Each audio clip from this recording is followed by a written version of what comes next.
Hello everyone, it's time for more Aurora 4X. It has been only 2 days since I last recorded and I got already requests for more, which makes me happy. But before we do that, I would like to give my thanks to two guys of Aurora forums who were especially helpful. They gave me a lot of advice and they really went out of their way to explain everything to me. So these guys on Aurora forums go by the names of Eric Luken, who had some pretty nice advice and was always there with some short answer when I needed it the most, and then Jorgen CAB, who actually watches the Let's Play, or so I think, because there's someone with a very similar nick commenting, and who gave me insanely detailed explanations of various problems and shed light on many dark corners of my knowledges. So these guys, thank you in your depth, and it's you who are making this series as great as I'm making it. That sounded really egoistic, but you know how I meant that. Without further ado, let's go to Aurora, where we are going to look on the system map. There's Earth. I got a couple of tips in the meantime, in between the recordings, which I'm gonna share with you right now. Most of them make me look quite silly, but what can I do? We are going to start with the character screen. Remember when I was desperately trying to assign my people here? There's an unassigned officers only button here to many of these. The same unassigned only button is on the teams and academy screen, where it eliminates all the people that have some task, and on the other screens as well. So use this to avoid all that hassle I had with creating my geology teams. It's definitely useful to know about that. Second tip I got is a production overview screen that I didn't really know about that much. It's here, this one, and that's a really interesting screen that we will use more than often in the following parts of Aurora, especially after we set up multiple colonies. This screen shows you all that's going on your planets. Here it can show you all the factory production, as we have only one colony, which is Earth. There's only Earth here, but if we have 20 more, they will all, be listed here. The same goes for shipbuilding. We are building the Tokyo ship in FT Metropolis. It's almost complete. It will be completed in 0.05 years on 23rd of March 2067, which is 20 days from now. The research and imminent events, which is built FT Metropolis. These all are really nice to have. It's an overview screen, exactly what it says here, and I think it's really good to know about. I didn't use it at all because I had no idea what good it is, and now that I know, I'm gonna use it. What else? Oh, the shipping lines. Yeah, I swore I'm gonna dedicate some time to that today, and I already don't want to do that. The shipping lines. Where to start? Remember when I spoke about naval and commercial ships? This is just a division. They're all naval. They're pretty much all military ships or government-owned ships. The civilian ships, the private ships, are the ones that are owned by shipping companies or civilian companies. There's a there's a screen called shipping line information here, and we had it open. Yep, it is here. So here you can see that we have only one Pearson Trading shipping line. I think I already showed you the screen, but I didn't explain it in great detail. Pearson Trading has one ship, which has a total tonnage of 35,300 tons. It has a 0 last year income. It paid its last dividend and so on. These are not really all that interesting for you unless you go into great detail, which we are not gonna do now. Now the shipping lines are great when it comes to menial tasks which you do not want to dedicate your ships to, like we will do now. It works on the contract basis. You basically make a contract that you offer to civilians, and they will do your job for you. So the contract might be, an example, we have 100 surplus infrastructure on Earth, and we have Mars that's waiting for that infrastructure, so you haul it. And it will start on Earth and haul the infrastructure to Mars. I think we're gonna set up such contract, but I need to know if we have enough infrastructure here. Where is it? Current infrastructure 540. Damn, we made a lot of infrastructure. I didn't mention that before because I didn't know this statistic existed, but I noticed when I was reading the wiki that there's a population infrastructure required per million population 200. So now that we have 600 infrastructure ready for Mars, we can support 3 million people on Mars, which is not a small number, to be honest. So we're gonna set up a civilian contract. I admit that I never did this before, so you be kind to me. And it works for the civilian industry status, I think, yeah. And here we will take infrastructure, click on Earth. There's a supply. We're gonna give contract amount of 200. Add the contract, and we're gonna go to Mars, and we'll put infrastructure demand 200. And now, if I'm correct, it should give the Pearson Small F1 an order of going from Earth to Mars. We will check if that works. As I said, I might be mistaken. I'm not really sure if this is how it works exactly, if I didn't miss anything, but that's how I understand it. Now, why would the civilians do the job for you? Well, that's a good question. There is a screen that I haven't showed you yet, which is wealth screen. I'm not sure where it is, to be honest. I haven't used it much. This is the wealth and trade screen, so I think that's what we're looking for. Yeah, that's the one.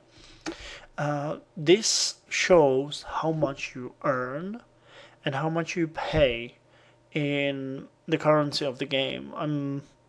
You know what? I'm gonna call it space bucks. So we earn 753.5 space bucks on taxation.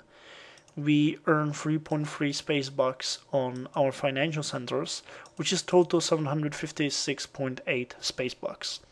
Now we have some expenditures. We are paying 301.7 space bucks on our installation construction. We are paying 97.5 space bucks for research, and we have 41.7 space bucks worth of shipbuilding. Ground unit maintenance, 3.6 space bucks. So we have an expenditure of total 444.5 space bucks. You can see we're doing fine. We have money. We're doing a good job. There's one income type that's missing here. I wanted to say actually, but I stopped myself. because that's annoying how much I say that, and that is trade. When we will have more colonies than one, a trade system will pop, which will be, I think we can see that already though. Yeah, we can see that Earth has an annual production of 0 ancient artifacts and has a shortfall of 452, so there's a great demand for them. There's a production of chemicals, but they still have a shortfall. We have way overdue of civilian transport, construction materials. We have a shortfall of consumer electronics, but we have a lot of entertainment products to spare. We miss furs, but we have infrastructure, luxury food, machinery, pharmaceuticals, and so on. When we colonize Mars and send our colonists there, they will start creating trade goods as well, and shipping lines will automatically move these goods from one place to another and make money, and we will tax them while they do that, so that will give us our money back. But the space box is actually exactly what the shipping lines are in for. So right now they are, I hope they will, hauling the infrastructure from Earth to Mars, and when they are finished with that, they will be ready to cash us for that. I hope I made it clear.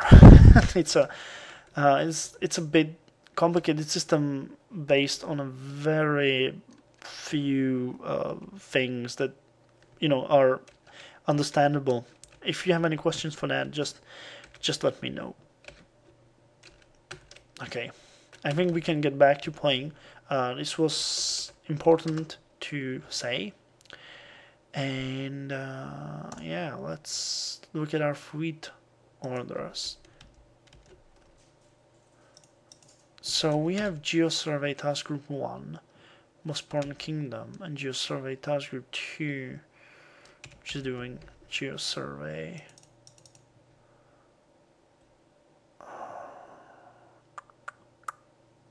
Okay, what's on this ship? With Isabel, Carol. I believe we surveyed Jupiter last time. Let's see.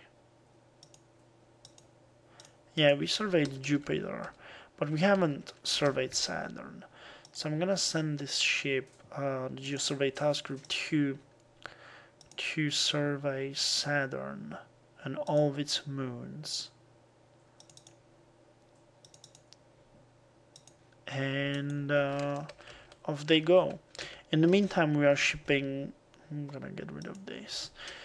We are shipping more infrastructure to Mars, and we are ready to continue in the Iceman project. I thought about our engine, and I really think we are going to go for a new type that will be more cost efficient, because our ships, especially the cargo, even the cargo ships could get a better engine that's more efficient. So let's see, we have a class design, and we will create a new technology, which will be engines. Nuclear thermal engines, for a reason you already know. The power efficiency modifier will be on 50, because we want a commercial engine. Fuel consumption, I'm gonna leave. Thermal signature, I'm gonna leave.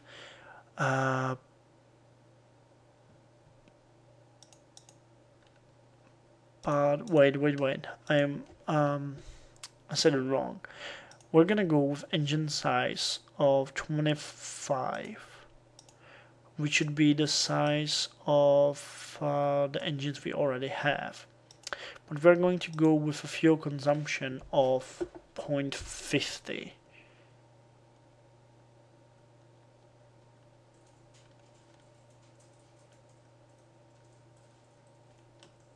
Or is that the one we already have? 8.29 liters. Not sure.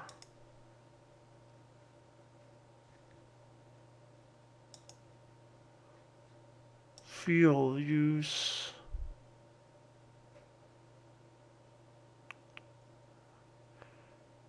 Engine power 62.5. Pratt & Whitney fuel use. Yeah, that's exactly the same engine as we had.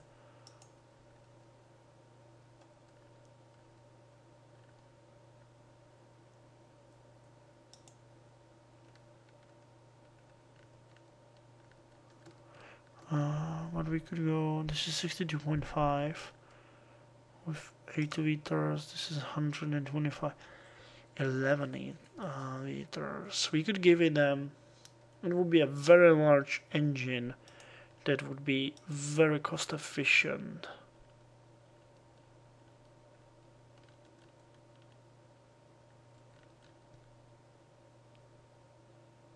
Why is it marked as commercial engine? Commercial engine. Oh, it has to be on minimum power to cost efficiency. Oh, I see. Okay, but the fuel consumption, the engine power is exactly double. Yeah, 62.5 times 2 is 125. But the fuel use is better. Yeah, so we're gonna design a new type of nuclear thermal engine. It's gonna be Rolls-Royce P.5.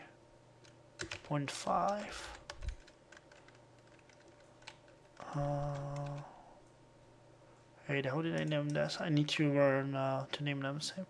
P, yeah, dash 0.5 or 0.50 slash minus 50, and they will be, it's gonna be Rolls-Royce commercial, no, Rolls-Royce nuclear commercial engine P50 slash minus 50 Donnelly. So this is the Donnelly engine, Rolls-Royce nuclear commercial engine P-.50 slash minus 50.